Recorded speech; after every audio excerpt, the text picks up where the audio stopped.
mayambu ikoknona khurumjari ngasi mayamge nungainabagidamak Manipuri horror story amamuk puduna lakjari horror story asigi maming lai sanaba wari asi hingliba amadi sikraba kanagumbi amataga mari lenajadi aibana wakana sagatjaraga tabiriba singi ngahak nungainabagidamakta semjaba warini hojik mayamda khudol tamjari Manipuri horror story lai sanaba Thenglaba ahingi matamni jeki mahak mathanta phonda wari sana pukri mapan amada chatli Hello Radha nangbu tumnindribo Radha khumlakte jekina hanjin kowbadasu khumlakte masida jekina saurapna laukhatli Hey Radha tumlaba haibini nangbo Radha do ingau na ha hello ta jeki ai ngah uirure sauluko jeki du khangsau chauninglakuna phone adu thamle aduga flight mut thamjali masidagi pukri mapangi mangi pambi adugi manakta phamli tanja asida likai adugi amaiba wajau tuminna pukri adu tamna shot lakli amaiba asigi maming mama mapana nuksina bungbung haina kawi adubu wajau yamna ngangba maibani haina duna mahaki maming wajau haina khangnare asumna maiba wajau na prap lakraga pukri adugi mataida phamtharaga kari no khara tauri jekisu amaiba wajau na tauribadu mangi pambi adugi marumda leisinduna yengli ngaihak lairaga amaiba adu hogalakle aduga koyeng yengna i maiba wajau na koina asum yenglakpada jekina lumliba du uthokre masida maiba wajau na mangi marumda lumliba jekida makhut khattuna kauri jekidi ipa pakhana maiba aduna kaurakpa aduda tuminna sangsili amamba marak aduda maiba wajau du jekisi kari malurabano khangdi jekina manak hek jorokpada asumna hai hai ikoigi wang thangbada leiba mama kokila hoigi yumduda aki akhang khara piruso ai mafam masida nangbo ngaramge ko wafam adu tabada jekina karai dena do jamaiba hujipu minega khanglo fudik aga tharaktana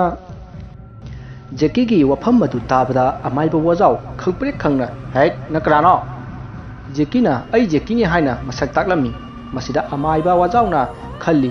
aina kaukhibadi but kaukhibani aduga masigi tamdarai manba ngang si wona lakrisina kamdo rijanone aigi leiwadu landi lankidabni da asumna khallaga haili hai ahi sida nangdi mafam sida light jamlibro chalo phamunga nangbu khawra ngayamlani jekitusu hoi haiduna tuminna yumrumda lakle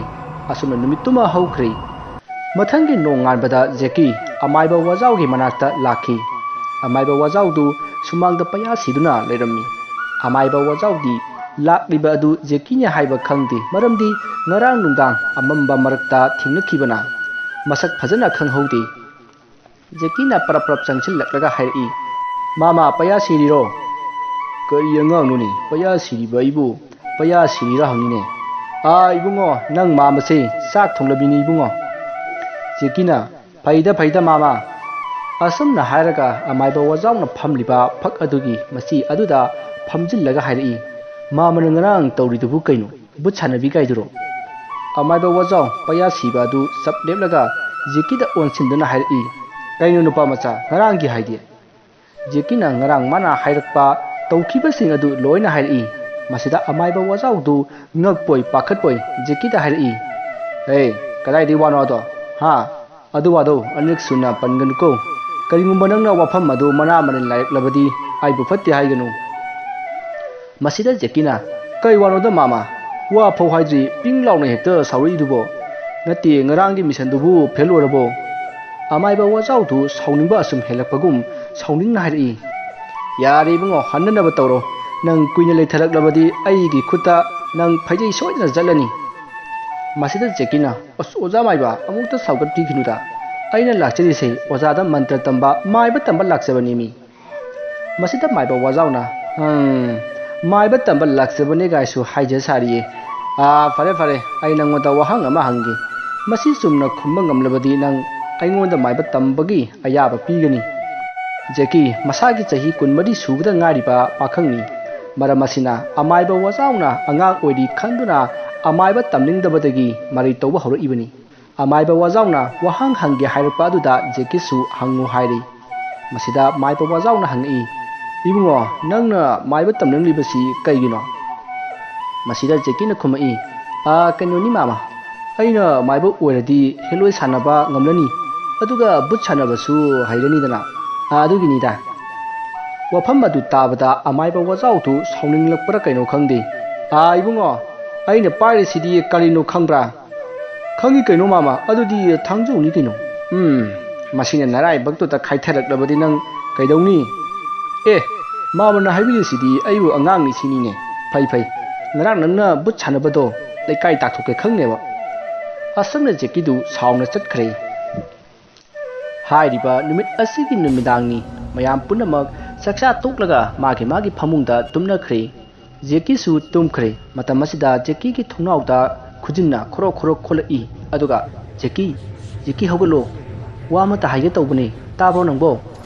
asumna hanjin kaurakpadagi Jackie su tare mahakna mamit kabak pangthorakpada thungnawdagi Jackie tabro mapanda amka thoro asumna kaurakpadu Jackie na tabadagi hairi ai kanano wazawgi butla yam pakte ko kana dunuma tawruso ngahak ta tungge mahakna asumna lawbadagi imungi mising haugannarakle aduga kaidore haina hangi masida Jackie na thungnawda mina kauri adugi khumlibani wafam adu tabada Jackie gi mapana hera haujipu asuk thingla kansida napsadaba tumo asumna haramlaga mahi tumma changnakhre Jackie su tumduna lehore masidagi Jackie gi manakta leiriba mobile charger adu masa matumta tarakhi Jackie du mikap khangthok tholai aduga charger adu da yengi matam adu da charger adu masa matumta satok charaga makhada taraga leramkhi Jackie du masada kithik kirum torai masida charger adu amuk hana Jackie na thili matam adu da mahak masaki phonda message ama laki message adu gi sound adu tabal Jackie khangprek khangduna magi kadagi chen khige tawi masidagi mahak message lakpagi notification sound ni khangbadagi amuk phamung da kakatuna tumli tanja adu da magi kada musin muba ama man hipliba phamung adu tamna paiboi chatpoi tawraga lakhi aduga Jackie na hipliba phamung adugi kangkhal adu haidoklaga Jackie ki thabakta thak amana thilakhi masidagi Jackie du kanna lauraga hogalai tawriba asi Jackie ki mamang oiramle mahakna lauba tabadagi imungi mising chensinari aduga kaidore haina hangi Jackie na mamangda ubasing adu loina tamki masidagi Jackie ki mamana jaingang khara lauraga Jackie ki marai bakta nambirami masida Jackie na ima kaigino laibakte jaingang teisibo masida mamana hai lai changdelabani ne o adoima aikoigi khujulai kham leitrabo leye ada madu tharga yumgi akoibase kuchat chatpadu tallaba adugi nida yangang se pangna basum tawrasi masida Jackie na ya he ima farese aisu tumage ima oisu tumuro hoi handak lawra adi ahumlak suredana ubak machet kharaga ada turen mapanda ko masida Jackie gi mamana kainoda moi bana haidubo hai khangdi tawbinuda dumaina kari hai dani mara amaiba wazauge manakta laklaga maiba tamge hairami haibase ai pau tarabani masidagi Jackie du pare tumuro ai ngahaktane horai khai hokhige masidagi Jackie gi mapana kari no khara sabeng ngamlaga tumba chatkhai handakti kaisu thoidokpa torokhidre Jackie su nungaina tumkhri mathangi nongan bada Jackie amaiba wazaugi manakta sauna lai amaiba wazau du thabak ama satkhi haiduna leiramdre masidagi mahak yum adudagi tholaklaga maiba wazau ki thonggal da phamduna amaiba wazau halakpa ngaikhi masidagi mahaki kokta wakhal ama lakhi amaiba wazau na laktilngai magi lai sanabagi larik tu hura lage khalluna mahak amaiba wazau gi imungda tumina changaklei tanja si amaibagi nupi tharo pukrida kon phiengba chatkhi masa singju walking chenba hanaraktri tanja asida Jackie na imungda prap changchinduna amaiba wazaugi tumpham adu koithi thirami amaiba wazaugi ka adu ateiga manaramdi laigi oiba potchai kaya thongjin panda jali aduga ka manung adusu laten ama thalaga adum thammi masida Jackie na masi oiramgadi khanduna ka aduda changchilla aga ka aduda larik koithi thirami usin nachin tarang amagi manungda yaurambadagi khara paba lairik ama puduna tuminna thorakle athabasing adudi aruba lairik oiramgani khanbadagi purakte asumna jeki magi yum jaukhre jikine yum hek jaubaga magi phone du call lai hello radha kailere tamo ibani ngasi nungdang wairam amukta unase yaro he kadai dei wano thubuk mata siga as unada yadabane thoru ko masida jekina as ado unase haragadi huju unarase ai horen di thabuk laimi hoi farene huju unase ai ngairamage nahangi mafamduda hoi yare lage asumna wari sanaba loraga jeki magi kada sangsinduna lairik adu table mathakta thami aduga sokri aduda phamlaga lairik aduda munna yengduna lei asumna munna yenglubada lairik adugi mathakki saru amada thawai mikau haina tharami masidagi jekina lairik adugi maming adu khangbada jeki masadu kibugum tawi masidagi mahangna khali kari lairik none aina lutaruk libasibo isa itanta sijanaba mantra oina iramdana ne ai binabol prapti oini sha masibu ibildet film gi lairik adumaina manung da saru saranga yam jekpa jalane asumna khallaga lairik adu kithit kirum tawna tapna hangdui tanja sana jeki gi mama kamalana ibungo nang halaba jeki du khangpre khangna as kainoima thawai loge hairo adu kana kauri dubo macha gi matau adu ta kamlana I kainon he ibungo aidi nang kaubuni ne hai mama gi hingol se hoji khoigai gadori inje laani amta kari kari no tausi as kainoima na haidubo ai khoi chinadana banatro sen piraga injin neklido nate aibu injin du thau hairo chalo ai ngak tane ki hokige masidagi kamala chabing nganglaga muk thokhrei jekina onsil laklaga lairik adu hangdoke hek tawrpada lairik adu mana thamlamba maphamdagi khara thaidok lambagum tawi aibu lairik se swaida thanamdaine kainoda asumna khalingai phone amuk lai jekitu amukasu khangpre khangi masidagi radhaga maga unagadaba laibani haibadu khangning ningsing laktuna mahak lairik adu magi lairik mayam ama maron longkhatliba adugi marakta hapchillamlaga radha unaba chatkhi asumna radha maga unaduna makhoi ani wari sanakhi tajeki ai mapalamda chatkadori jekitu kai khallurabno khangdi harau khumai adudi yam phaina wai sangani ha kaino wai sangnebo kaisu nateta kaidongwai chattuino kainoda nangna hari mayam dubo nangi se ai chakraga atopa khanaga dogo maliko ha aibo asnagi phagi sinaba yarase ai hankrake jumda thibak lehowimi kona phonda oina sanarase masida radhana yaroi hoji marketing tawgodoribani nangi kali kakchik makhon manbase thoro aduga chalase as kaino radha nang haidubo jumda thibak lehowi haraga lairika do mina huran khadi aidi lakta mangine masida radhana ha kai lai no haisibo kaisun teta lao nangi thabak chane do chalase nangi su nangi gari thoro aigi gari se thoro age kakchik makhon malasu yangbadi aina helakani da asumna hainaduna radha amadi jeki bazar da chatkri jeki si ngahan khaiga iman manadaba mawong matau ama uwa phangki karigumba aranba huranba thabak ama tawrubagum ithak thakatpa ipa pakhatpagi mami tari asomda jeki ki jumdana kamdori jeki hoigi hingkholdu tekta changaktuna hoigairi jeki ki mama kamala amadi jeki ki mapabung baira napi khundokli masigi matung leibak khoibal loraduna sen panarami sen panaba aduda se kolom jawdragadi bhap tararoi haibadagi jeki ki mapabung bairana jeki ki kada changaga se kolom lokthokli matamasida jeki ki ka asi ngahan khaiga iman manadaba hek changlubada swai lauba kithikkirum tawbuna chingba karigumba khara phawrami masidagi bairana jeki gi table mathakta leiramba boy amaga kolop amaga puduna parap thoraklei bairadi jeki gi ka aduda tawriba du kaisu khalludabani asumna baira amadi tractor khoiba nupa aduga punna senpanakhi asumna matamadu haukhre masike matung ayuki pung 13 tarakpada jeki yumda halakle mahangna ka manung aduda changakpada mana ngasai lairik mayamgi marakta thamlamba laigi lairik adu lairik mayamgi mathakta leiramkhi masjid jekina ꯀꯩꯅꯣꯗ ꯉꯁꯥꯏ ꯃꯌꯥꯏꯗ ꯂꯩꯍꯧꯕ ꯂꯥꯏꯔꯤꯛꯅꯤ ꯀꯔꯝꯅ ꯃꯊꯛꯇ ꯂꯩꯔꯝꯂꯤꯕ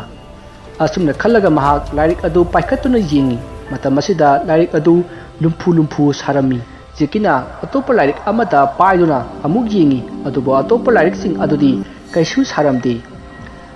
ꯃꯁꯤꯒꯤ ꯃꯇꯨꯡ ꯂꯥꯏꯔꯤꯛ ꯑꯗꯨ ꯃꯍꯥꯛꯀꯤ ꯀꯥꯡꯈꯜ ꯃꯊꯛꯇ ꯂꯪꯈꯠꯂꯝꯂꯒ ꯃꯍꯥꯛ ꯆꯥꯛꯁꯪꯗ ꯆꯪꯁꯤꯟꯗꯨꯅ ꯆꯥꯛ ꯆꯥꯅꯅꯕ ꯍꯣꯠꯅꯔꯛꯏ ꯏꯟꯖꯥꯡꯁꯤꯗꯤ ꯌꯦꯟ ꯊꯣꯡꯕꯅꯤꯅꯦ ꯑꯩꯒꯤ ꯁꯔꯨꯛꯅꯦꯅ ꯃꯟꯗꯤꯂꯥ ꯃꯥꯟꯕ ꯇꯦꯡꯀꯣꯠꯁꯤꯗ ꯈꯥꯛꯂꯝꯂꯤꯕꯅꯤꯅꯦ ꯑꯁ ꯆꯥꯗꯧꯒ ꯏꯀꯥꯏꯀꯣ ꯇꯟꯖꯥ ꯑꯁꯤꯗ ꯃꯃꯥ ꯀꯃꯂꯥꯅ ꯏꯕꯨꯡꯉꯣ ꯅꯪ ꯍꯜꯂꯛꯑꯕ ꯍꯣꯏ ꯏꯃꯥ ꯍꯜꯂꯛꯑꯦ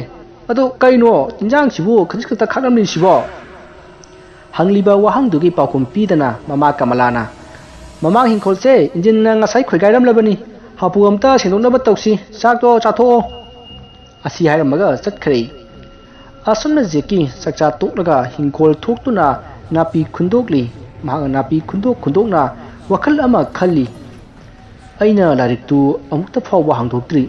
ꯂꯥꯏꯔꯤꯛꯇꯨ ꯍꯥꯡꯗꯣꯛꯅꯕ ꯇꯧꯕꯗꯁꯨ ꯑꯃ ꯅꯠꯇ꯭ꯔꯒ ꯑꯃꯅ ꯑꯗꯨꯝ ꯌꯦꯠꯂꯤ ꯀꯌꯥꯃꯨꯛ ꯂꯨꯕ ꯄꯥꯏꯕ ꯌꯥꯗꯕ ꯂꯥꯏꯔꯤꯛ ꯑꯣꯏꯔꯖꯥꯠꯅꯣꯅꯦ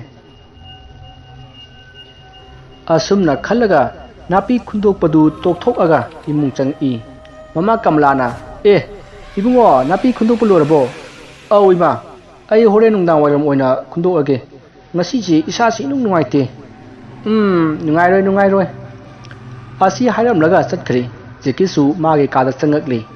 ꯃꯇꯝ ꯑꯁꯤꯗ ꯃꯥꯅ ꯉꯁꯥꯏ ꯀꯥꯡꯈꯜ ꯃꯊꯛꯇ ꯊꯝꯂꯝꯕ ꯂꯥꯏꯔꯤꯛ ꯑꯗꯨ ꯐꯃꯨꯡ ꯃꯊꯛꯇ ꯑꯣꯏꯅ ꯂꯩꯔꯝꯈꯤ ꯃꯁꯤ ꯎꯕꯗ ꯖꯦꯀꯤ ꯀꯤꯕ ꯄꯥꯈꯠꯄ ꯐꯥꯎꯔꯛꯏ ꯑꯗꯨꯕꯨ ꯑꯌꯨꯛ ꯅꯨꯡꯊꯤꯜꯒꯤ ꯃꯇꯝ ꯑꯣꯏꯕꯅꯤꯅ ꯃꯍꯥꯛ ꯑꯀꯤꯕ ꯄꯨꯝꯅꯃꯛ ꯐꯥꯖꯤꯟꯗꯨꯅ ꯃꯥꯒꯤ ꯐꯃꯨꯡ ꯃꯅꯥꯛꯇ ꯆꯪꯁꯤꯟꯗꯨꯅ ꯂꯥꯏꯔꯤꯛ ꯑꯗꯨ ꯄꯥꯏꯈꯠꯈꯤ ꯑꯗꯨꯒ ꯃꯥꯒꯤ ꯀꯥꯗ ꯂꯩꯔꯤꯕ ꯆꯧꯀ꯭ꯔꯤ ꯑꯗꯨꯗ ꯐꯝꯂꯒ ꯂꯥꯏꯔꯤꯛ ꯑꯗꯨꯒꯤ ꯑꯍꯥꯟꯕ ꯆꯦꯃꯥꯏ ꯑꯗꯨ ꯇꯞꯅ ꯍꯥꯡꯗꯣꯛꯈꯤ ꯂꯥꯏꯔꯤꯛ ꯑꯗꯨꯒꯤ ꯆꯦꯞꯇꯔ ꯑꯍꯥꯟꯕꯗ ꯁꯔꯨ ꯁꯔꯥꯡ ꯑꯃꯒꯤ ꯑꯀꯤꯕ ꯐꯣꯇꯣ ꯑꯃ ꯌꯦꯛꯂꯝꯃꯤ ꯐꯣꯇꯣ ꯑꯗꯨꯒꯤ ꯃꯈꯥꯗ ꯑꯁꯨꯝꯅ ꯊꯥꯔꯝꯃꯤ ꯂꯥꯏꯔꯤꯛ ꯑꯁꯤ ꯆꯍꯤ 90 ꯁꯨꯗ꯭ꯔꯤꯕ ꯃꯤꯅ ꯁꯤꯖꯤꯟꯅꯕꯤꯒꯅꯨ ꯍꯥꯏꯅ ꯃꯌꯦꯛ ꯂꯥꯅ ꯏꯔꯝꯃꯤ ꯑꯗꯨꯕꯨ ꯖꯦꯀꯤꯅ ꯂꯥꯏꯔꯤꯛ ꯑꯗꯨ ꯇꯞꯅ ꯐꯥꯀꯠꯇꯨꯅ ꯀꯔꯤ ꯌꯥꯎꯔꯤ ꯍꯥꯏꯅ ꯑꯁꯨꯝ ꯌꯦꯡꯂꯛꯂꯝꯃꯤ ꯂꯥꯏꯔꯤꯛ ꯑꯗꯨꯒꯤ ꯃꯅꯨꯡꯗ ꯀꯤꯔꯕ ꯅꯨꯄꯤ ꯅꯨꯄꯥ ꯑꯉꯥꯡ ꯍꯨꯏ ꯍꯧꯗꯣꯡꯅꯆꯤꯡꯕ ꯍꯦꯛ ꯌꯦꯡꯕꯗ ꯇꯨ ꯆꯨꯡꯂꯒꯗꯕ ꯐꯣꯇꯣꯒ ꯀꯣꯟꯅꯅ ꯃꯌꯦꯛ ꯃꯌꯥꯝ ꯑꯃ ꯏꯔꯝꯃꯤ ꯃꯁꯤꯗꯒꯤ ꯖꯦꯀꯤꯅ ꯂꯥꯏꯔꯤꯛ ꯑꯗꯨꯒꯤ ꯆꯦꯃꯥꯏ 6 ꯁꯨꯕꯗ ꯊꯋꯥꯏ ꯃꯤ ꯁꯥꯟꯅꯕ ꯍꯥꯏꯅ ꯏꯔꯝꯕ ꯊꯦꯡꯅꯈꯤ ꯖꯦꯀꯤꯅ ꯏꯔꯝꯂꯤꯕ ꯃꯌꯦꯛꯁꯤꯡ ꯑꯗꯨ ꯑꯁꯨꯝ ꯄꯥꯕꯗ ꯌꯥꯝꯅ ꯍꯩꯅꯔꯝꯗꯦ ꯃꯌꯦꯛ ꯑꯗꯨꯗ ꯑꯁꯨꯝꯅ ꯏꯔꯝꯃꯤ ꯑꯩꯈꯣꯏꯅ ꯁꯤꯈꯤꯕ ꯀꯅꯥꯒꯨꯝꯕ ꯑꯃꯒꯤ ꯊꯋꯥꯏ ꯀꯧꯗꯨꯅ ꯑꯩꯈꯣꯏꯒꯤ ꯃꯇꯦꯡ ꯄꯥꯡꯍꯟꯅꯕ ꯃꯈꯥꯗ ꯏꯔꯤꯕ ꯂꯥꯏꯔꯣꯟ ꯑꯁꯤ ꯁꯤꯖꯤꯟꯅꯒꯗꯕꯅꯤ ꯑꯁꯨꯝꯅ ꯏꯔꯝꯕ ꯑꯗꯨꯗ ꯖꯦꯀꯤꯅ ꯂꯥꯏꯔꯣꯟ ꯑꯗꯨ ꯄꯥꯕ ꯍꯧꯔꯛꯏ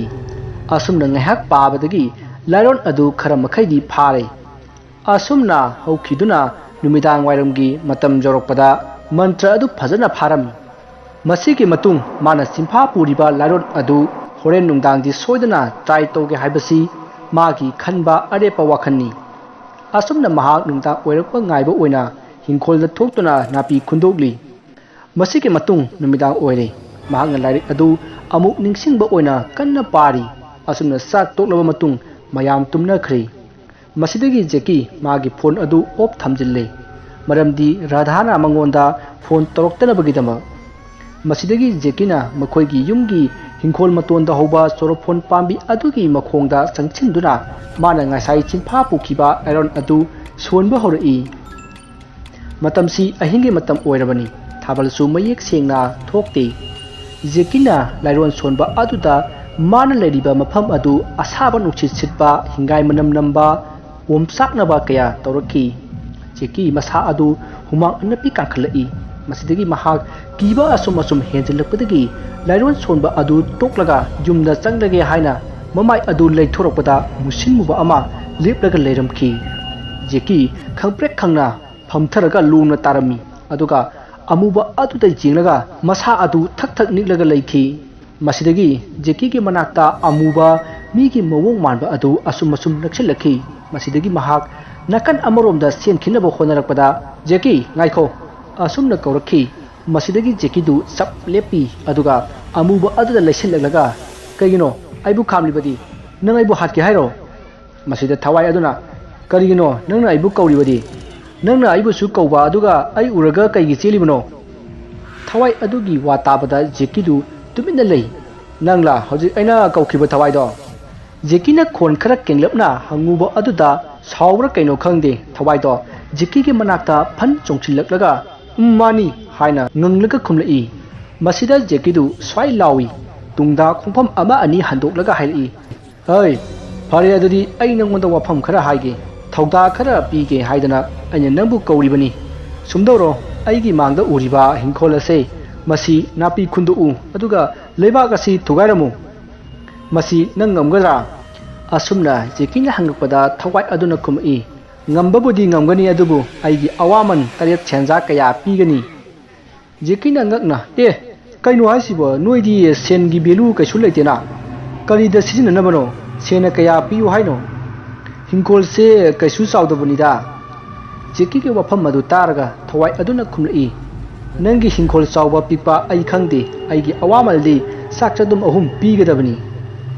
asumna thawai aduna hairakpada Jackie na kanna noklaga hera onthokpa aidi mamal jamna jamba potka hairakadau malure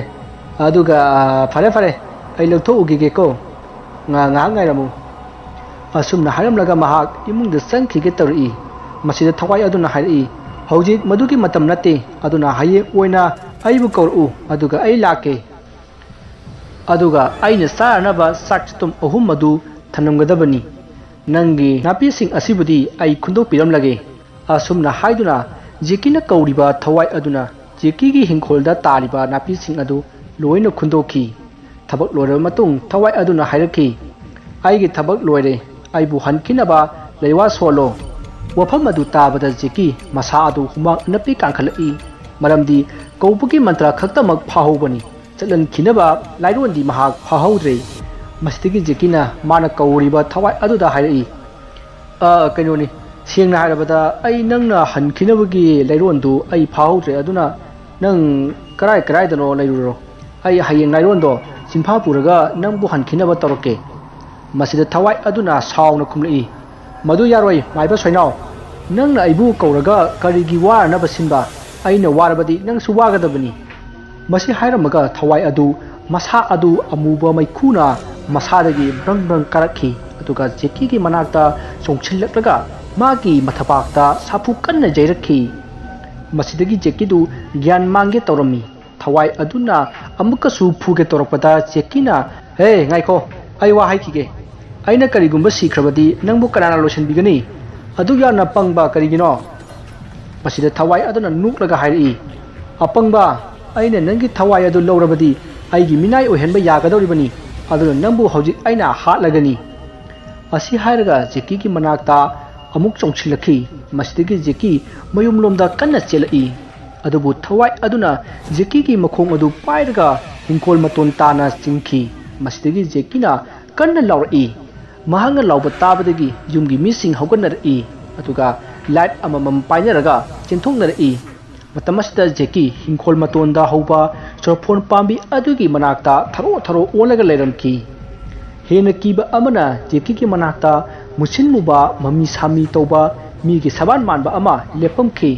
Toriba adu ubada Jackie gi mapabung amadi magi mabung manaupa ani chenchellaktuna mabu chingkhatki aduga yumda puraklei Jackie hoi ki imung adu ya langnarakpa aduda yumthangnaba mising mathang hawatnaraklei Jackie gi yumthangnabada leiba mapabunggi manaunupa Jugena maiba wajaubu kauba chatki Jackie di mayamna phanari mahak haujikti tasengna angauba haibadu oire mahakna kanna asum lauri ai hatkano ai siradi nangi chakthak kanana pigani nangbu kanana lotion bigani Jackie na lauribadu tabada ahan kharadi mahakna lai kaururaga sanarure haibasi khanglammi somda Jackie ki babaton Jugena maiba wajaugi yum jauduna kaurammi amaiba wajaudu Jugena kauba adu taduna thorakle kaidore ibungo huran bachangakpada huina ka tanarabo tadagi wata sidiye hai asuk thingna kansida maku sadana laktana khonglagadabo afaba wahai wata di krai de tarani parase nuchidana pagi tobonida na sanupa Jackie du hojik kaidore aibano masida Jugena ingangangna tadadi karamna khangliba he raibo aisi afobu maiba amani haibasi kauraboina aidi ngasaina khanglabani ꯖꯦꯛꯀꯤꯗꯨ ꯂꯥꯏ ꯑꯣꯛꯅꯗꯅ ꯅꯪꯅ ꯀꯧꯕ ꯂꯥꯛꯀꯅꯤ ꯍꯥꯏꯕꯁꯦ ꯈꯪꯂꯕꯅꯤ ꯑꯦ ꯑꯗꯨꯗꯤ ꯇꯥꯗꯅ ꯉꯟꯇꯥ ꯂꯥꯛꯂꯒ ꯃꯥꯡꯖꯧꯅꯅ ꯍꯥꯏꯕꯗꯤ ꯌꯥꯗꯕ꯭ꯔꯥ ꯍꯥꯏ ꯖꯨꯒꯦ ꯍꯥꯏꯕ ꯕꯨꯠꯇꯨ ꯃꯥꯏꯕꯅ ꯑꯅꯥꯕ ꯀꯣꯏꯊꯤ ꯊꯤꯔꯒ ꯌꯦꯡꯉꯤ ꯍꯥꯏꯅꯍꯟꯒꯦ ꯍꯥꯏꯔꯦꯅ ꯍꯩ ꯑꯩꯁꯦ ꯑꯗꯨ ꯑꯗꯥ ꯌꯥꯕ ꯃꯥꯏꯕ ꯅꯠꯇꯦ ꯅꯪꯅꯁꯨ ꯍꯦꯟꯅ ꯈꯪꯗꯩꯅꯤꯗ ꯃꯁꯤꯗ ꯖꯨꯒꯦꯅ ꯌꯥꯔꯦ ꯇꯥꯗ ꯌꯥꯔꯦ ꯑꯩꯅꯦ ꯇꯥꯗꯒꯤ ꯁꯨꯃꯥꯡꯁꯤꯗ ꯃꯪꯂꯥꯛꯅꯔꯕ꯭ꯔꯥ ꯀꯩꯅꯣ ꯈꯪꯗꯦ ꯇꯥꯗꯅꯁꯨ ꯋꯥꯐꯝꯁꯤ ꯍꯥꯟꯅ ꯈꯪꯂꯕꯅꯤ나 ꯌꯨꯝ ꯐꯥꯎꯗꯪ ꯍꯥꯏꯐꯦꯠꯇ ꯉꯥꯏꯈꯣ ꯖꯨꯒꯦ ꯋꯥꯅꯤꯒ ꯑꯗꯨ ꯄꯪꯍꯥꯏ ꯍꯥꯏꯅꯕꯒꯤ ꯋꯥꯅꯤ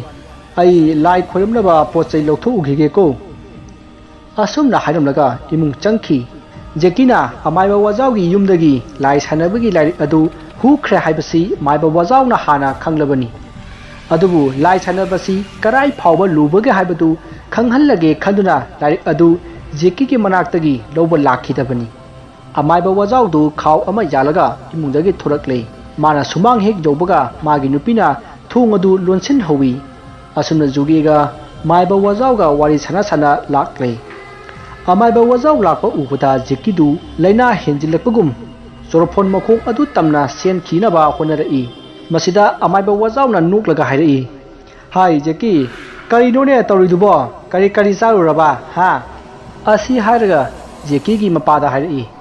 ꯏꯕꯨꯡꯉꯣ ꯏꯁꯤꯡ ꯑꯁꯦꯡꯕ ꯈꯔ ꯄꯤꯔꯛꯎ ꯑꯗꯨꯒ ꯆꯦꯡ ꯃꯨꯠ ꯑꯃꯒ ꯌꯥꯎꯔꯛꯎ ꯑꯁꯨꯝꯅ ꯃꯥꯏꯕ ꯋꯥꯖꯥꯎꯅ ꯍꯥꯏꯕꯗꯒꯤ ꯏꯁꯤꯡ ꯑꯃꯗꯤ ꯆꯦꯡ ꯑꯗꯨ ꯄꯤꯔꯦ ꯑꯁꯨꯝꯅ ꯃꯥꯏꯕ ꯋꯥꯖꯥꯎꯅ ꯖꯦꯛꯀꯤꯅ ꯀꯧꯔꯨꯔꯤꯕ ꯊꯋꯥꯏ ꯑꯗꯨ ꯇꯥꯏꯅꯕꯤꯗꯨꯅ ꯃꯍꯟꯐꯝꯗ ꯍꯜꯍꯟꯈꯤ ꯃꯁꯤꯗꯒꯤ ꯖꯦꯛꯀꯤꯁꯨ ꯒ꯭ꯌꯥꯟ ꯂꯥꯛꯂꯦ ꯖꯦꯛꯀꯤꯅ ꯒ꯭ꯌꯥꯟ ꯂꯥꯛꯄꯗ ꯑꯃꯥꯏꯕ ꯋꯥꯖꯥꯎ ꯂꯩꯔꯝꯕ ꯑꯗꯨꯗ ꯖꯦꯛꯀꯤ ꯏꯉꯛꯉꯛꯏ ꯑꯗꯨꯒ ꯃꯁꯥ ꯑꯗꯨ ꯏꯄꯥ ꯄꯥꯈꯠꯂꯤ ꯖꯦꯛꯀꯤꯅ ꯏꯄꯥ ꯄꯥꯈꯠꯄ ꯑꯗꯨꯗ ꯃꯥꯏꯕ ꯋꯥꯖꯥꯎꯅ ꯍꯥꯏꯔꯛꯏ ꯖꯦꯛꯀꯤ ꯅꯪꯕꯨ ꯏꯕꯣ ꯊꯣꯛ ꯊꯥꯛꯁꯦ ꯌꯥꯝ ꯇꯧꯋꯤꯅꯦꯀꯣ ꯐꯔꯦ ꯍꯌꯦꯡ ꯑꯌꯨꯛ ꯑꯉꯟꯕꯗ ꯑꯩꯒꯤꯗ ꯁꯣꯏꯗꯅ ꯂꯥꯛꯎꯀꯣ ꯃꯁꯤ ꯍꯥꯏꯔꯒ ꯑꯃꯥꯏꯕ ꯋꯥꯖꯥꯎ ꯆꯠꯈ꯭ꯔꯦ ꯖꯨꯒꯦꯅ ꯂꯨꯄꯥ 100 ꯗꯈꯤꯅꯥ ꯀꯠꯈꯤ ꯑꯗꯨꯕꯨ ꯑꯃꯥꯏꯕ ꯋꯥꯖꯥꯎꯅ ꯃꯁꯤꯗꯤ ꯑꯩꯒꯤ ꯏꯊꯧꯅꯤ ꯑꯩꯒꯤ ꯊꯕꯛꯅꯤ ꯑꯗꯨꯅ ꯃꯁꯤꯗ ꯗꯈꯤꯅꯥ ꯂꯧꯕ ꯌꯥꯗꯦ ꯍꯥꯏꯔꯝꯂꯒ ꯆꯠꯈ꯭ꯔꯦ ꯑꯁꯨꯝꯅ ꯃꯇꯝ ꯑꯗꯨ ꯍꯧꯈ꯭ꯔꯦ ꯃꯊꯪꯒꯤ ꯅꯣꯡꯉꯥꯟꯗꯨꯅ ꯖꯦꯛꯀꯤ ꯑꯃꯥꯏꯕ ꯋꯥꯖꯥꯎꯒꯤ ꯃꯅꯥꯛꯇ ꯂꯥꯏꯔꯤꯛ ꯑꯗꯨ ꯄꯨꯗꯨꯅ ꯂꯥꯛꯈꯤ ꯑꯃꯥꯏꯕ ꯋꯥꯖꯥꯎꯗꯨ ꯁꯨꯃꯥꯡꯗ ꯋꯥꯏ ꯁꯤꯠꯂꯒ ꯂꯩꯔꯝꯃꯤ ꯖꯦꯛꯀꯤꯅ ꯑꯣꯖꯥ ꯃꯥꯏꯕ ꯑꯩ ꯂꯥꯛꯆꯔꯤꯌꯦ ꯑꯃꯥꯏꯕ ꯋꯥꯖꯥꯎꯗꯨ ꯃꯃꯥꯏ ꯑꯗꯨ ꯑꯣꯟꯊꯣꯔꯛꯇꯦ ꯑꯗꯨꯒ ꯋꯥꯗꯤ ꯍꯥꯏꯔꯛꯏ ꯅꯪ ꯂꯥꯛꯑꯦ ꯀꯩꯗꯧꯁꯦ ꯍꯥꯏꯕꯅꯣ ꯃꯥꯡꯕ ꯉꯝꯕ ꯃꯟꯇ꯭ꯔ ꯇꯝꯕꯤꯌꯨ ꯍꯥꯏꯕ꯭ꯔꯣ ꯖꯦꯛꯀꯤꯗꯨ ꯏꯀꯥꯏ ꯈꯨꯝꯃꯛꯏ ꯑꯣꯖꯥ ꯃꯥꯏꯕ ꯑꯗꯨꯒꯨꯝꯕ ꯂꯦꯋꯥꯁꯨ ꯂꯩꯕ꯭ꯔꯣ ꯑꯃꯥꯏꯕ ꯋꯥꯖꯥꯎꯁꯨ ꯁꯥꯎꯅ ꯈꯨꯝꯃꯛꯏ ꯖꯦꯛꯀꯤ ꯅꯪꯁꯤ ꯍꯟꯗꯦꯅꯦ ꯅꯪ ꯉꯔꯥꯡꯒꯤ ꯊꯧꯗꯣꯛꯇꯨ ꯀꯔꯤꯝꯇ ꯀꯤꯗꯕ꯭ꯔꯥ ꯃꯁꯤꯗ ꯖꯦꯛꯀꯤꯅ ꯀꯤꯗꯦ ꯑꯣꯖꯥ ꯑꯩꯕꯨ ꯑꯋꯥꯕ ꯅꯪꯍꯜꯂꯤꯕ ꯊꯋꯥꯏ ꯑꯗꯣ ꯑꯩꯅ ꯁꯣꯏꯗꯅ ꯂꯥꯛꯅꯈꯤꯅꯤ ꯑꯃꯥꯏꯕ ꯋꯥꯖꯥꯎꯅ ꯃꯥꯅ ꯄꯥꯏꯔꯤꯕ ꯁꯨꯝꯖꯤꯠ ꯑꯗꯨ ꯇꯨꯡꯗ ꯊꯝꯂꯒ ꯖꯦꯛꯀꯤꯗ ꯑꯣꯟꯁꯤꯜꯂꯛꯂꯒ ꯍꯥꯏꯔꯛꯏ ꯅꯪꯅ ꯂꯥꯏꯕꯨ ꯂꯥꯛꯅꯕ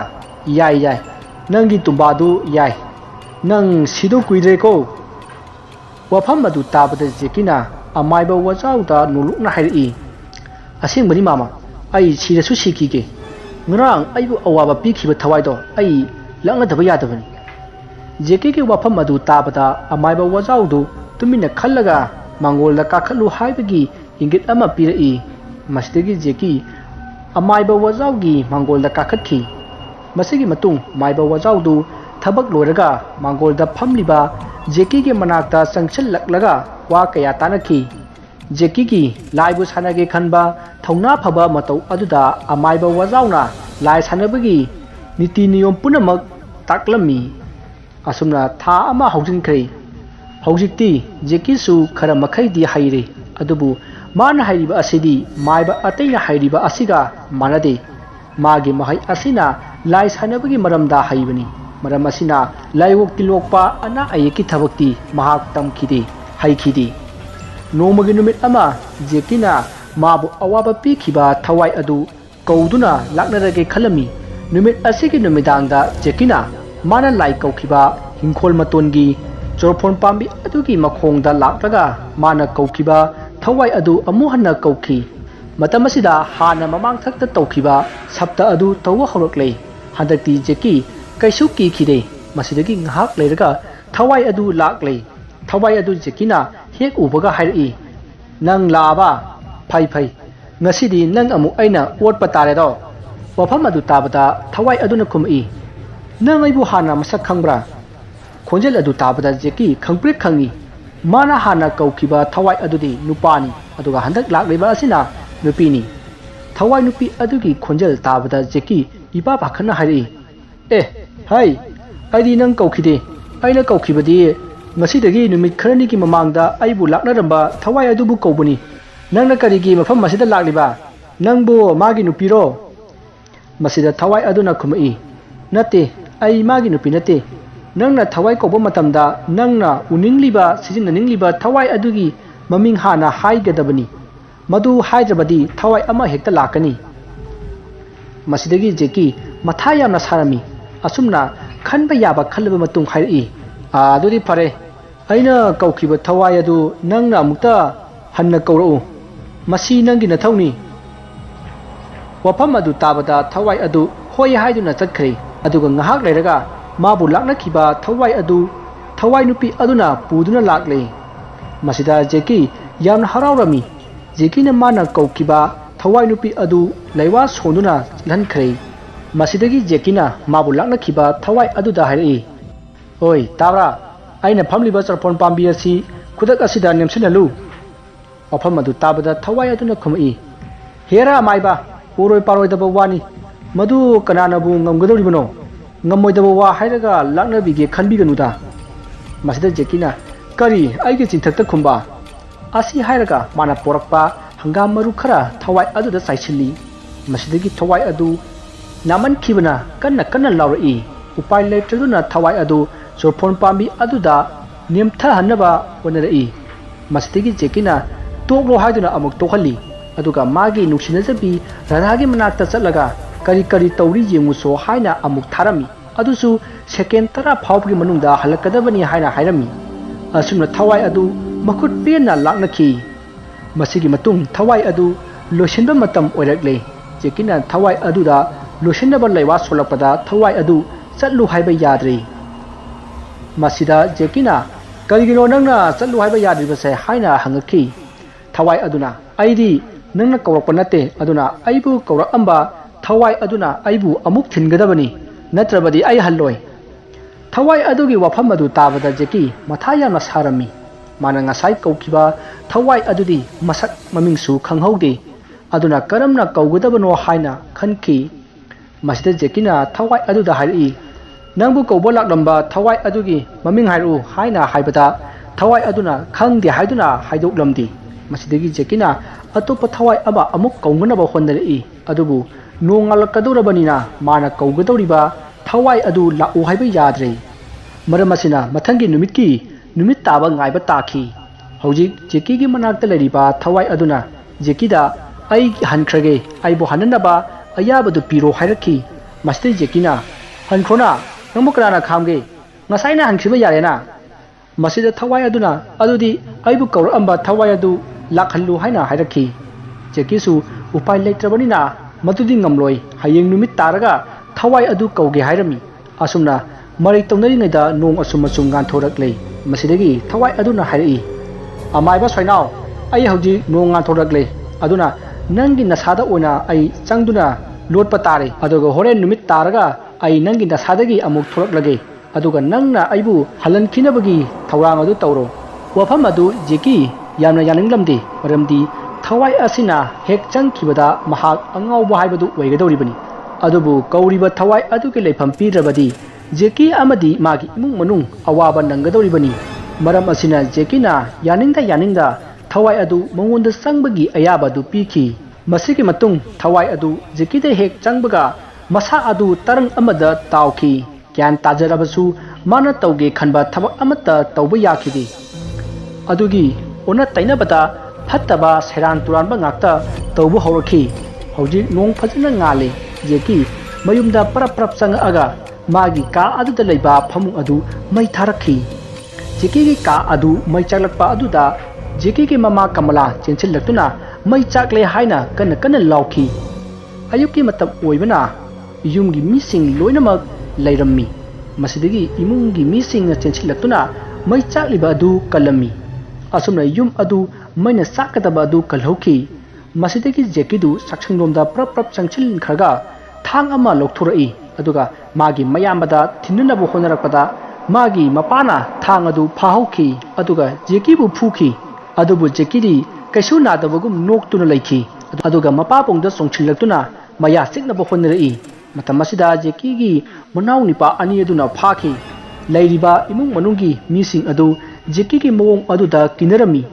ꯃꯁꯤꯗꯒꯤ ꯖꯦꯀꯤꯅ ꯅꯣꯛꯂꯒ ꯃꯌꯥꯝ ꯀꯤꯕ꯭ꯔꯣ ꯑꯩꯒꯤ ꯃꯑꯣꯡꯁꯤꯕꯣ ꯑꯁꯨꯝꯅ ꯍꯥꯏꯔꯒ ꯀꯟꯅ ꯀꯟꯅ ꯅꯣꯛꯏ ꯑꯗꯨꯒ ꯃꯄꯥꯟꯗ ꯄꯔꯞ ꯄꯔꯞ ꯑꯃꯨꯛ ꯊꯣꯛꯈ꯭ꯔꯦ ꯑꯗꯨꯒ ꯑꯁꯨꯝ ꯆꯠꯈ꯭ꯔꯦ ꯃꯥꯒꯤ ꯃꯇꯨꯡꯗ ꯃꯌꯥꯝꯕ ꯃꯅꯥꯎꯁꯤꯡꯅ ꯇꯥꯟꯅꯔꯛꯏ ꯃꯁꯤꯗꯒꯤ ꯖꯦꯀꯤꯅ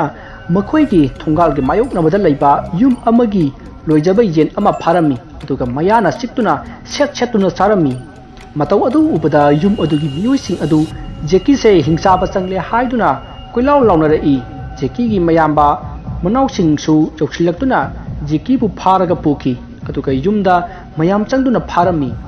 ꯃꯁꯤꯗꯒꯤ ꯉꯁꯥꯏ ꯑꯃꯥꯏꯕ ꯋꯥꯖꯥꯎ ꯀꯧꯕ ꯆꯠꯈꯤꯕ ꯖꯦꯀꯤꯒꯤ ꯕꯕꯥꯇꯣꯟ ꯖꯨꯒꯦ ꯑꯃꯨꯛꯀꯁꯨ ꯑꯃꯥꯏꯕ ꯋꯥꯖꯥꯎꯕꯨ ꯀꯧꯕ ꯂꯥꯛꯈꯤ ꯑꯃꯥꯏꯕ ꯋꯥꯖꯥꯎꯗꯨ ꯑꯌꯨꯛꯀꯤ ꯋꯥꯀꯤꯡ ꯊꯣꯔꯛꯄꯗ ꯊꯦꯡꯅꯔꯦ ꯖꯨꯒꯦꯅ ꯋꯥꯐꯝ ꯄꯨꯝꯅꯃꯛ ꯇꯝꯈꯤ ꯃꯁꯤꯗꯒꯤ ꯑꯃꯥꯏꯕ ꯋꯥꯖꯥꯎꯁꯨ ꯍꯟꯗꯛꯇꯤ ꯄꯥꯈꯠꯂꯛꯇꯨꯅ ꯄꯔꯞ ꯄꯔꯞ ꯆꯦꯜꯂꯛꯈꯤ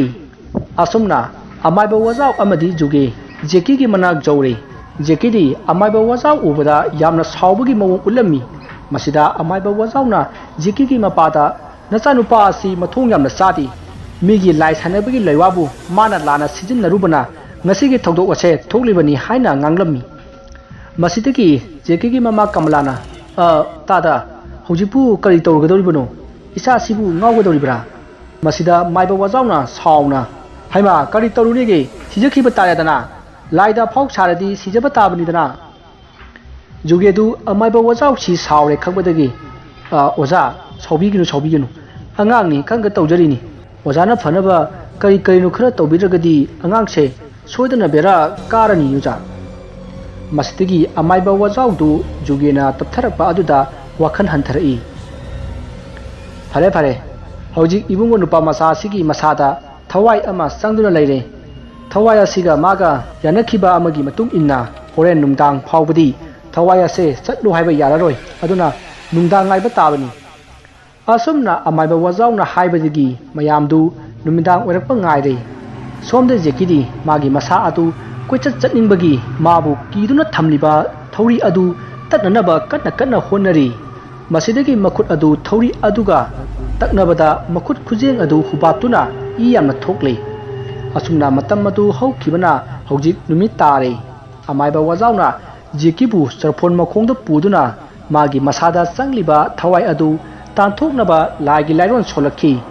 ꯃꯇꯝ ꯑꯁꯤꯗ ꯖꯦꯀꯤꯗꯨ ꯈꯪꯍꯧꯗꯅ ꯆꯔꯐꯣꯟ ꯃꯊꯛ ꯑꯗꯨꯗ ꯄꯔꯞ ꯀꯥꯈꯠꯈ꯭ꯔꯦ ꯑꯗꯨꯒ ꯊꯋꯥꯏ ꯑꯗꯨ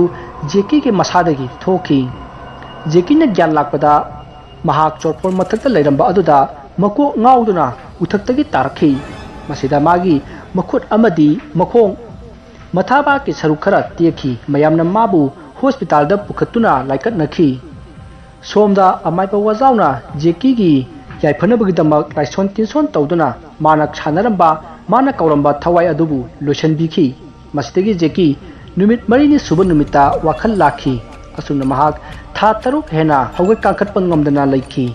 ꯊꯧꯗꯣꯛ ꯑꯗꯨꯗꯒꯤ ꯃꯍꯥꯛ ꯑꯃꯨꯛ ꯍꯟꯅ ꯃꯥꯏꯕ ꯑꯣꯏꯅꯤꯡꯕꯒꯤ ꯋꯥꯈꯜ ꯊꯥꯗꯣꯛꯇꯨꯅ ꯍꯥꯟꯅꯒꯤ ꯄꯨꯟꯁꯤꯗ ꯍꯤꯡꯈꯤ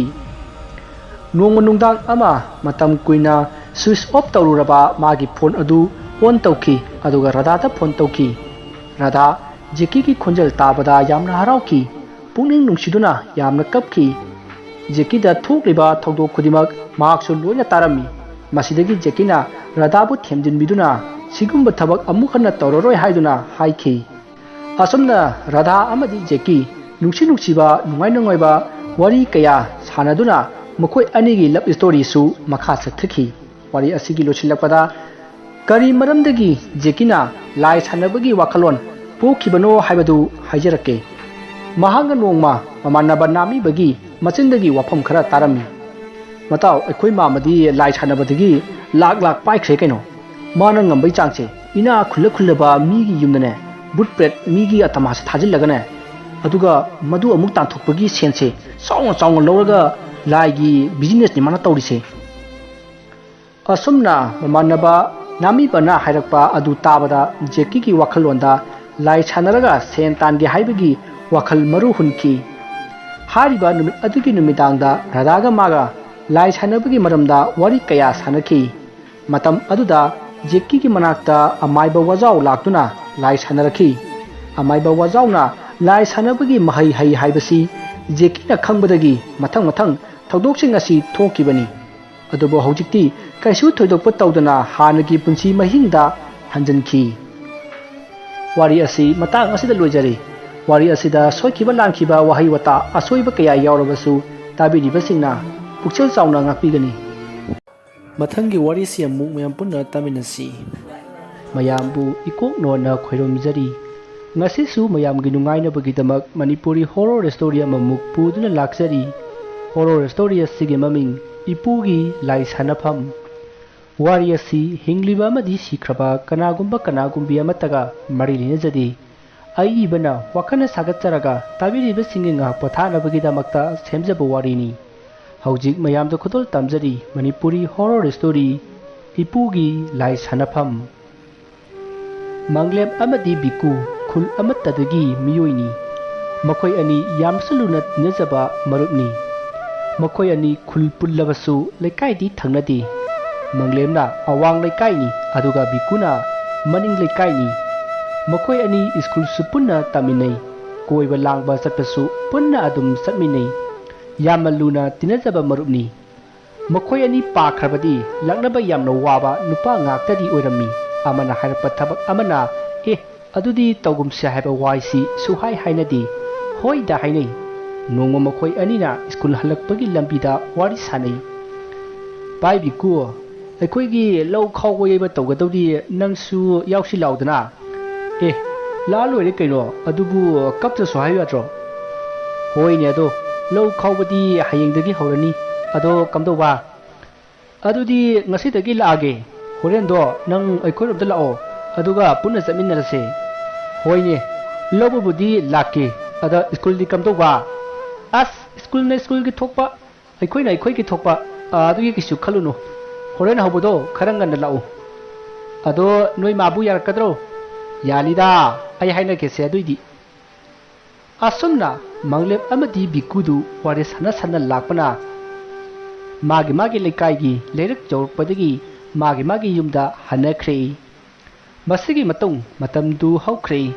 manglemna bikugi mayumda laktuna makhoi ani punna bikugi mamada hainaramlaba matung manglengi yumda lakhi masigi matung makhoi ani mayum yoduna manglemgi mapuna thabak tawriba adu yenglaga ware sanaduna mapugi thabak aduda makhoisu mateng pangsilli asumna matamdu haukre numittugi numidangdu manglemgi mapana hayengdagi lau khawba hawgadawribanina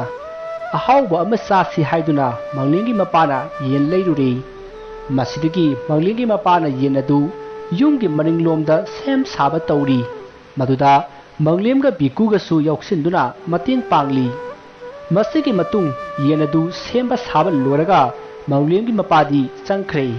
adubu manglemga bikugadi mapanda mai tittuna wari sanahori bai biku ningtham tha jangpasidi isai yengba chatningdro kaino haisibo ningtham tha changadi isai se phajaba hendro haisibo hera adu inateda ningtham thadna hena nungai aidi aduginida chatningni nangdi adu aidi isai nongmai lila phala numidanga tawbugi thabakche kaya hainadini kaino haise ho madugi yengba yaba yenguraga athengbada halakpadu aidi yamna hainadeba nang haisi laiki siro hoi adumain haisu yai nangbu thingarabane kadinoda thingadri nangsu pai biku nang lai thinganingro ai lai ko haye chaloko yam taningde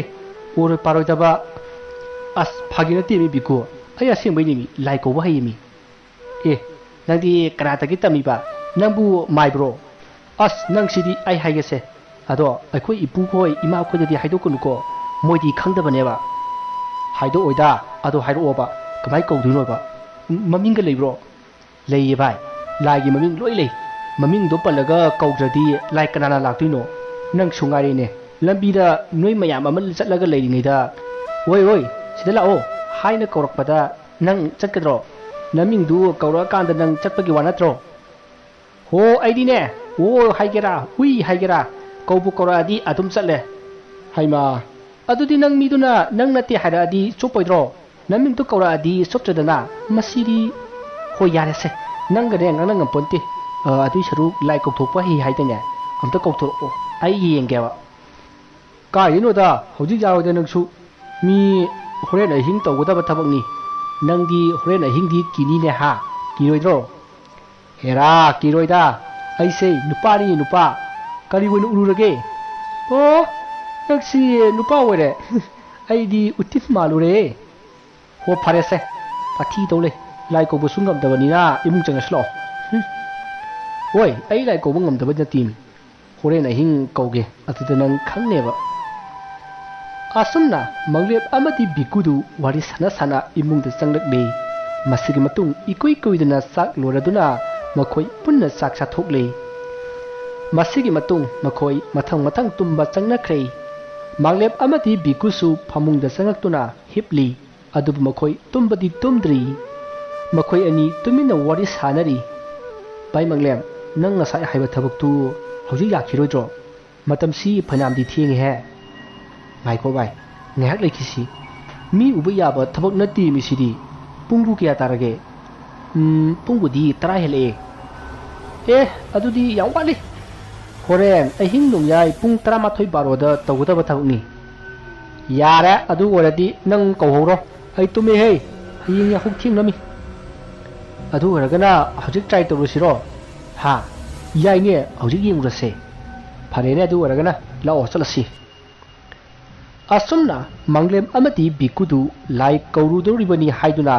makhoi yumgi marenglomda leiba lairak masa aduda lakle hariba lairak masa adu uwana pungsong songjili lambigi nakan animakta wana krik inaba makhai hauri hariba wapal adugi mana oirapna manglem hoigi pukri leiri asumna manglem amati bikudu asum lakpana lairak adugi jaga amada hauba asowa haibong pambi amagi manak jorokle mafam adu yorokpada bikuna bai manglem swai sidro kongduse mane bai kedoroge swai sidi nangna kongdrasu mathana dum throkkadaba malibo khara thokpane mafam se akhoi ipugi laisana famne kaino haisibo no ipusi laisanabro hoi sanai mana sanaba laidune aina hoji kongduse bai manglem to siba nangi thabak to ai sum kisalla eda ngai ko he lupa mandaba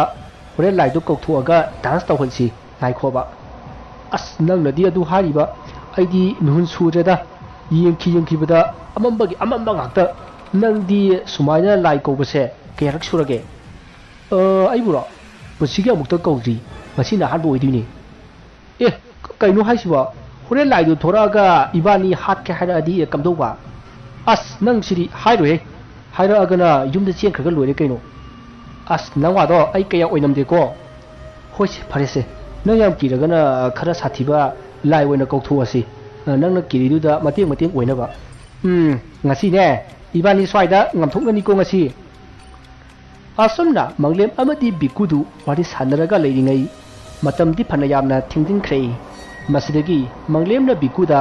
langanu ai leiwa sonba haurage hairamlaga leiwa sonba haurakle manglemna leiwa sonba haurakpada bikudi ki khibana nagjet mathak makha koyeng aduga machindasu murum soli karai dagi buthurkadoriba janone tawri sibo watun dagi ga songthurkadoriba jala asumna murum solingaida manglemna bai kaino minangna lai changbadongna nangak narudu uru laridubo kaidoroge mi ai buro kaisi tawdeda lai thorakprana yingine thora ani lai pho phajana sondri tumina layuko ai lai sonbasi losilageba asumna hairaga manglem lewa sonbadu mapung phana sol'i tanja aduda makhoi anigi tunglomdagi manglemgi mapuna manglembabu kauri manglemgi mapu indrajitna khangkau kaurokpa aduda haradagi kharaga kiraga leibane bikudi hoima haina khanglau laukhatli masidagi manglemgi mapuna kaidodom libano haina hangi ꯃꯁꯤꯗ ꯃꯪꯂꯦꯝꯅ ꯀꯩꯁꯨ ꯇꯧꯗꯦꯗ ꯏꯄꯨ ꯕꯤꯀꯨꯒ ꯏꯕꯥꯅꯤ ꯃꯄꯥꯟ ꯊꯣꯛꯑꯝꯕꯅꯦ ꯑꯁꯨꯝꯅ ꯈꯨꯝꯃꯤ ꯃꯁꯤꯗ ꯃꯪꯂꯦꯝꯒꯤ ꯃꯄꯨꯅ ꯐꯔꯦ ꯐꯔꯦ ꯁ꯭ꯋꯥꯏꯗ ꯀꯨꯏꯅ ꯂꯩꯅꯨ ꯆꯠꯂꯣ ꯆꯠꯂꯣ ꯑꯁꯨꯝꯅ ꯍꯥꯏꯔꯛꯄꯗꯒꯤ ꯃꯪꯂꯦꯝ ꯑꯃꯗꯤ ꯕꯤꯀꯨꯗꯨ ꯇꯨꯃꯤꯟꯅ ꯌꯨꯝꯂꯣꯝꯗ ꯂꯥꯛꯂꯦ ꯑꯁꯨꯝꯅ ꯂꯥꯛꯄꯅ ꯃꯈꯣꯏ ꯑꯅꯤ ꯃꯪꯂꯦꯝꯒꯤ ꯌꯨꯝ ꯌꯧꯗꯨꯅ ꯃꯈꯣꯏ ꯑꯅꯤ ꯇꯨꯃꯤꯟꯅ ꯆꯪꯉꯛꯑꯒ ꯃꯪꯂꯦꯝꯒꯤ ꯐꯃꯨꯡꯂꯣꯝꯗ ꯂꯥꯛꯏ ꯇꯟꯖꯥ ꯑꯗꯨꯗ ꯃꯪꯂꯦꯝꯒꯤ ꯃꯄꯨꯗꯨ ꯐꯃꯨꯡꯂꯣꯝꯗꯒꯤ ꯂꯣꯛ ꯈꯨꯔꯛꯈꯤ ꯈꯣꯟꯖꯦꯜ ꯑꯗꯨ ꯇꯥꯕꯗ ꯃꯪꯂꯦꯝ ꯑꯃꯗꯤ ꯕꯤꯀꯨꯗꯨ ꯌꯦꯡꯅꯩ ꯃꯁꯤꯗꯒꯤ ꯃꯈꯣꯏ ꯑꯅꯤꯅ ꯃꯄꯨꯒꯤ ꯀꯥꯗ ꯇꯨꯃꯤꯟꯅ ꯆꯪꯉꯒ ꯌꯦꯡꯕꯗꯗꯤ ꯃꯄꯨ ꯑꯗꯨ ꯅꯨꯡꯉꯥꯏꯅ ꯇꯨꯝꯗꯨꯅ ꯂꯩꯔꯝꯃꯤ ꯃꯗꯨ ꯎꯕꯗ ꯃꯪꯂꯦꯝ ꯑꯃꯗꯤ ꯕꯤꯀꯨꯗꯨ ꯉꯛꯄꯒ ꯂꯣꯏꯅꯅ ꯀꯤꯈꯤꯕꯅ ꯂꯣꯏꯔꯦ ꯃꯁꯤꯗꯒꯤ ꯃꯈꯣꯏ ꯑꯅꯤ ꯃꯄꯥꯟꯂꯣꯝꯗ ꯄꯔꯞ ꯄꯔꯞ ꯊꯣꯔꯛꯂꯒ ꯀꯣꯏꯌꯦꯡ ꯌꯦꯡꯉꯤ ꯃꯇꯝ ꯑꯗꯨꯗ ꯃꯈꯣꯏꯒꯤ ꯃꯄꯨꯗꯤ ꯂꯩꯔꯛ ꯂꯝꯕꯤ ꯑꯗꯨꯗ ꯀꯣꯏꯆꯠ ꯆꯠꯂꯒ ꯂꯩꯔꯝꯈꯤ ꯃꯗꯨ ꯎꯕꯗ ꯃꯪꯂꯦꯝ ꯑꯃꯗꯤ ꯕꯤꯀꯨꯗꯨ ꯀꯤꯃꯟꯈꯤꯕꯅ ꯏꯃꯨꯡꯂꯣꯝꯗ ꯄꯔꯞ ꯄꯔꯞ ꯆꯦꯟꯁꯤꯜꯂꯛꯏ ꯃꯈꯣꯏ ꯑꯅꯤꯅ ꯒ꯭ꯔꯨꯡ ꯒ꯭ꯔꯨꯡ ꯆꯦꯟꯁꯤꯜꯂꯛꯄ ꯑꯗꯨꯗ ꯃꯪꯂꯦꯝꯒꯤ ꯃꯄꯥꯅ ꯍꯥꯏ ꯅꯈꯣꯏꯕꯨ ꯀꯩꯗꯧꯅꯕ ꯌꯥꯎꯔꯒꯦꯅꯦ ꯑꯁꯨꯝꯅ ꯍꯪꯉꯛꯄꯗ ꯃꯪꯂꯦꯝꯅ ꯀꯩꯁꯨ ꯇꯧꯗꯦꯗ ꯕꯤꯀꯨ ꯏꯕꯥꯅꯤ ꯐꯥꯒꯤ ꯇꯧꯅꯕꯅꯦ ꯑꯁꯨꯝꯅ ꯍꯥꯏꯔꯝꯂꯒ ꯃꯈꯣꯏ ꯑꯅꯤꯗꯨ ꯊꯣꯡ ꯑꯗꯨ ꯂꯣꯟꯁꯤꯜꯂꯝꯂꯒ ꯐꯃꯨꯡꯗ ꯆꯪꯉꯛꯏ ꯑꯗꯨꯒ ꯍꯥꯏꯅꯔꯛꯏ ꯚꯥꯏ ꯃꯪꯂꯦꯝ ꯉꯁꯥꯏꯒꯤ ꯑꯩꯈꯣꯏꯒꯤ ꯇꯨꯡꯗꯒꯤ ꯀꯧꯔꯛꯄ ꯅꯣꯏ ꯏꯄꯨꯗꯨꯅ ꯀꯅꯥꯅꯣ ꯅꯣꯏ ꯏꯄꯨꯁꯤꯕꯨ ꯀꯌꯥ ꯁꯨꯒꯦ ꯑꯁ ꯀꯔꯤ ꯋꯥꯍꯪꯅꯣꯍꯦ ꯅꯪ ꯁꯤꯗꯤꯕ ꯉꯁꯥꯏ ꯊꯣꯔꯛꯏꯗꯣ ꯑꯩꯈꯣꯏ ꯏꯄꯨ ꯅꯠꯇꯦ ꯃꯗꯨꯅꯦ ꯂꯥꯏ ꯍꯥꯏꯗꯣ ꯑꯁ ꯀꯩꯅꯣ ꯍꯥꯏꯁꯤꯕꯣ ꯑꯗꯣ ꯍꯧꯖꯤꯛ ꯌꯨꯝꯁꯤꯗ ꯂꯥꯛꯑꯗꯤ ꯀꯃꯥꯏꯅ ꯇꯧꯗꯣꯏꯅꯣꯕ ꯑꯁ ꯂꯥꯛꯑꯣꯍꯦ ꯅꯪ ꯁꯨꯕ ꯀꯤꯖꯟꯈ꯭ꯔꯦꯍꯦ ꯀꯤꯗ ꯌꯥꯔꯤꯕ꯭ꯔꯣ ꯃꯈꯣꯏꯗꯤ ꯂꯥꯏꯅꯤ ꯑꯩꯈꯣꯏꯒ ꯃꯥꯟꯅ ꯌꯥꯕ꯭ꯔꯣ ꯍꯣꯏꯁꯦ ꯐꯔꯦꯁꯦ ꯀꯩꯁꯨ ꯈꯜꯂꯨꯔꯅꯨ ꯑꯗꯨꯏ ꯁꯔꯨꯛ ꯇꯨꯝꯃꯣ ꯇꯨꯝꯅꯤ ꯀꯟꯗꯥꯁꯤꯗꯕꯨ ꯇꯨꯝꯃꯣꯅꯦ ꯑꯁ ꯑꯣꯟꯊꯣꯛꯅ ꯆꯔꯥꯡꯅꯈ꯭ꯔꯦ ꯁꯩꯇꯧ ꯑꯣꯏꯕ ꯀꯧꯔꯝꯗ꯭ꯔꯁꯨ ꯐꯔꯝꯗꯧꯅꯤ ꯈꯜꯂꯨ ꯈꯜꯂꯨ ꯅꯪꯗꯤꯅꯦ ꯑꯗꯨꯃꯥꯏꯅ ꯑꯗꯨꯝ ꯈꯜꯂꯒ ꯂꯩꯍꯧꯔꯣ ꯑꯩꯗꯤ ꯇꯨꯝꯃꯦꯀꯣ ꯑꯁꯨꯝꯅ ꯍꯥꯏꯔꯝꯂꯒ ꯃꯪꯂꯦꯝꯗꯤ ꯇꯨꯝꯈ꯭ꯔꯦ ꯑꯗꯨꯕు ꯕꯤꯀꯨꯗꯤ ꯀꯤꯃꯟꯈꯤꯕꯅ ꯇꯨꯝꯊꯕ ꯌꯥꯔꯝꯗꯦ ꯉꯁꯥꯏ ꯃꯈꯣꯏꯅ ꯂꯥꯏ ꯀꯧꯊꯣꯛꯂꯤꯉꯩꯗ ꯂꯥꯛꯈꯤꯕ ꯑꯍꯟ ꯑꯗꯨꯒꯤ ꯃꯃꯥꯏ ꯑꯗꯨ ꯃꯩ ꯆꯦꯈꯥꯏꯕ ꯑꯗꯨ ꯍꯧꯖꯤꯛꯇꯗ ꯕꯤꯀꯨꯅ ꯑꯁꯨꯝ ꯅꯤꯡꯁꯤꯡꯂꯛꯈꯤ ꯃꯗꯨ ꯅꯤꯡꯁꯤꯡꯂꯛꯄꯗ ꯕꯤꯀꯨꯗꯨ ꯑꯃꯨꯛꯀ ꯍꯦꯟꯅ ꯑꯁꯨꯝ ꯀꯤꯔꯛꯄꯗꯒꯤ ꯃꯀꯣꯛ ꯑꯗꯨ ꯐꯩꯖꯨꯞꯅ ꯀꯨꯞꯁꯤꯟꯗꯨꯅ ꯑꯀꯤꯕ ꯑꯗꯨ ꯈꯥꯡꯂꯤ ꯇꯥꯟꯖꯥ ꯑꯗꯨꯗ ꯕꯤꯀꯨꯒꯤ ꯐꯩꯖꯨꯞ ꯃꯊꯛꯇ ꯀꯅꯥꯒꯨꯝꯕ ꯑꯃꯅ ꯄꯥꯛ ꯄꯥꯛ ꯊꯥꯔꯛꯏ ꯇꯧꯔꯛꯂꯤꯕ ꯃꯑꯣꯡ ꯑꯗꯨꯗ ꯕꯤꯀꯨꯗꯤ ꯀꯤꯃꯟꯈꯤꯕꯅ ꯃꯁꯥꯗꯨ ꯇꯥꯁꯤꯜꯂꯒ ꯐꯩꯖꯨꯞ ꯃꯅꯨꯡꯗ ꯂꯩꯔꯤ ꯃꯁꯤꯗꯒꯤ ꯑꯃꯨꯛ ꯕꯤꯀꯨꯒꯤ ꯃꯀꯣꯛ ꯃꯄꯥꯗ ꯀꯅꯥꯒꯨꯝꯕ ꯑꯃꯒꯤ ꯃꯈꯨꯠꯅ ꯐꯩꯖꯨꯞ ꯃꯊꯛꯇꯒꯤ ꯄꯦꯠ ꯄꯦꯠ ꯃꯦꯜꯂꯛꯏ ꯑꯁꯨꯝꯅ ꯇꯧꯔꯛꯄꯗ ꯕꯤꯀꯨꯗꯤ ꯀꯤꯃꯟꯈꯤꯕꯅ ꯃꯪꯂꯦꯝꯗ ꯀꯟꯅ ꯀꯣꯟꯁꯤꯜꯂꯒ ꯃꯪꯂꯦꯝ ꯇꯝꯅꯔꯦꯃꯤ ꯇꯥꯕ꯭ꯔꯣ ꯅꯪꯕꯣ ꯑꯩꯉꯣꯟꯗ ꯄꯦꯠ ꯄꯦꯠ ꯄꯥꯏꯔꯛꯑꯦ ꯁꯦ ꯑꯝꯇ ꯍꯧꯒꯠꯂꯣꯕ ꯑꯁꯨꯝꯅ ꯀꯟꯅ ꯀꯧꯔꯤ ꯕꯤꯀꯨꯒꯤ ꯇꯧꯔꯤꯕ ꯃꯑꯣꯡ ꯑꯗꯨꯗ ꯃꯪꯂꯦꯝꯗꯨ ꯀꯟꯅ ꯅꯣꯛꯊꯣꯔꯛꯏ ꯑꯗꯨꯒ ꯍꯥꯏꯔꯛꯏ ꯀꯤꯕ꯭ꯔꯥ ꯍꯥ ꯇꯨꯝꯃꯨ ꯌꯥꯗ꯭ꯔꯗꯤ ꯑꯗꯨꯅꯤ ꯇꯨꯝꯒꯤꯗꯤ ꯂꯩꯇꯦ ꯃꯨꯔꯨꯝ ꯁꯣꯜꯂꯒ ꯁꯨꯝ ꯂꯩꯅꯤ ꯑꯗꯨꯗꯤ ꯇꯧ ꯇꯥꯕ ꯍꯧꯖꯤꯛꯀꯤꯗꯨ ꯅꯪꯔꯣ ꯃꯥꯅꯤꯅꯦ ꯕꯣꯟꯗꯨ ꯇꯨꯝꯃꯣꯅꯦ ꯊꯦꯡꯉꯤꯅꯦ ꯄꯨꯡ 1 ꯇꯥꯔꯛꯑꯦꯅꯦ ꯑꯁ ꯚꯥꯏ ꯅꯪꯁꯤꯗꯤ ꯃꯤ ꯀꯤꯔꯤꯉꯩꯁꯤꯗ ꯅꯠꯇ꯭ꯔꯗꯤ ꯐꯥꯒꯤ ꯇꯧꯅꯤꯡꯉꯥꯏ ꯃꯇꯝ ꯂꯩꯇ꯭ꯔꯕꯣꯕ ꯑꯁ ꯌꯥꯔꯁꯦ ꯇꯨꯝꯃꯣ ꯊꯦꯡꯉꯦꯕ ꯐꯥꯒꯤ ꯅꯠꯇꯦ ꯑꯗꯨꯗ ꯁꯨꯝ ꯈꯟꯖꯤꯜꯂꯗꯤ ꯅꯪ ꯕꯦꯔꯥ ꯀꯥꯔꯛꯑꯅꯤꯃꯤ ꯍꯣꯏꯅꯦ ꯑꯩꯁꯨ ꯇꯨꯝꯅꯕ ꯇꯧꯔꯤꯗꯅ ꯑꯗꯣ ꯍꯟꯗꯛꯀꯤ ꯇꯧꯔꯛꯀꯅꯨꯀꯣ ꯍꯩꯅꯗꯦꯕ ꯈꯔꯒ ꯀꯤꯔꯒ ꯂꯩꯔꯦ ꯍꯣꯏꯗ ꯑꯁꯨꯝꯅ ꯃꯈꯣꯏ ꯑꯅꯤ ꯉꯥꯏꯍꯥꯛ ꯋꯥꯔꯤ ꯁꯥꯟꯅꯔꯕ ꯃꯇꯨꯡ ꯑꯗꯨꯝ ꯇꯨꯝꯊꯈ꯭ꯔꯦ ꯃꯁꯤꯒꯤ ꯃꯇꯨꯡ ꯃꯈꯣꯏ ꯑꯅꯤꯅ ꯃꯤꯀꯞ ꯊꯣꯔꯛꯄꯗꯗꯤ ꯅꯣꯡ ꯉꯥꯜꯂꯝꯂꯦ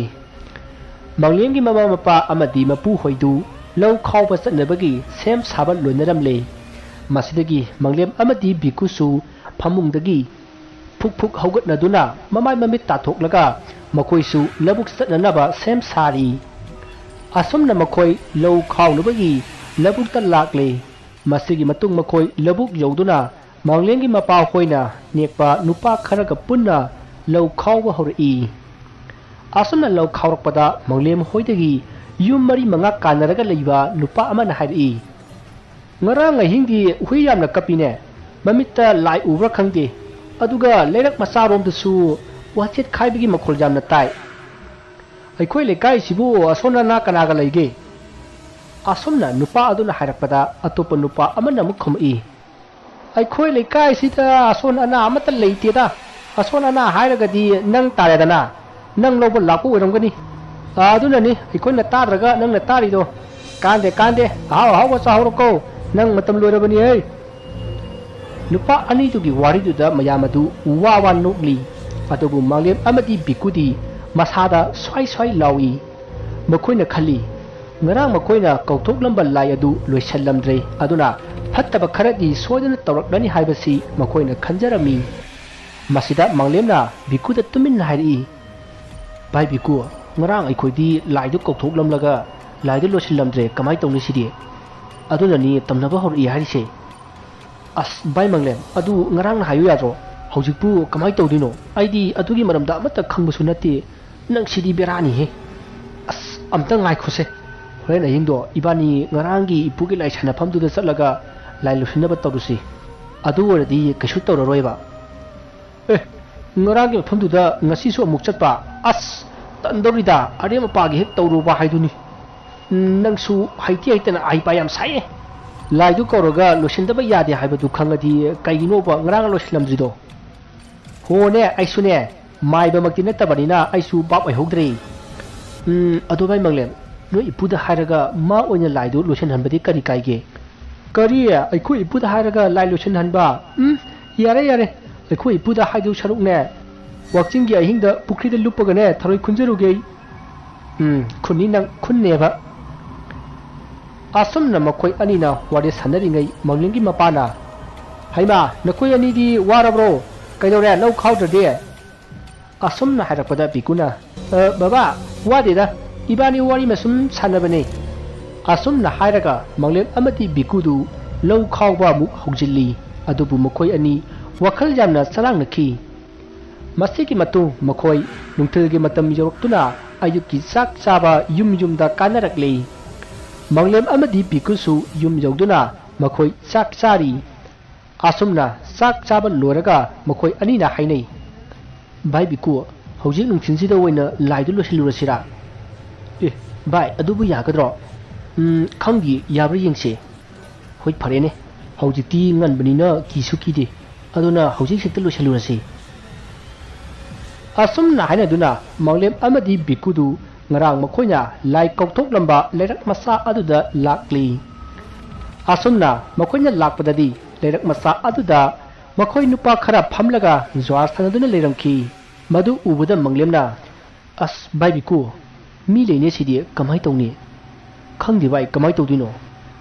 pharase horen undang oina phajana tawrase asop na hanaduna manglem amadi bikudu jumlomda amuk halakle masigi matung makhoi labuk amuk kumduna law khawbadu hawkre asomna matamdu hawkiduna numitangi matam jorokle masidagi bikuna manglemda lai lusenbadu hawjik ngalingai asida chatlurasi haina hairami adubu manglemna hawjikti numit tabada ngairibanina yaroi haibadagi makoi ani numit athingma ngaiduna leidi masigi matung makoi sak chaba toklaga mathang tumba sangnakre masidagi bikuna manglemda lai losenbatu hawjik chatlasi haina hairami masidagi manglemsu hoi haiduna makoi ani punna lerak masaromda lakle makoi anina hawnaraga asum lakpata lerak lambidu ngaranga iman manakhidi lambidu ngasine hena mamsin bagum tawi aduga makoi anigi masada akibasu yamna phawki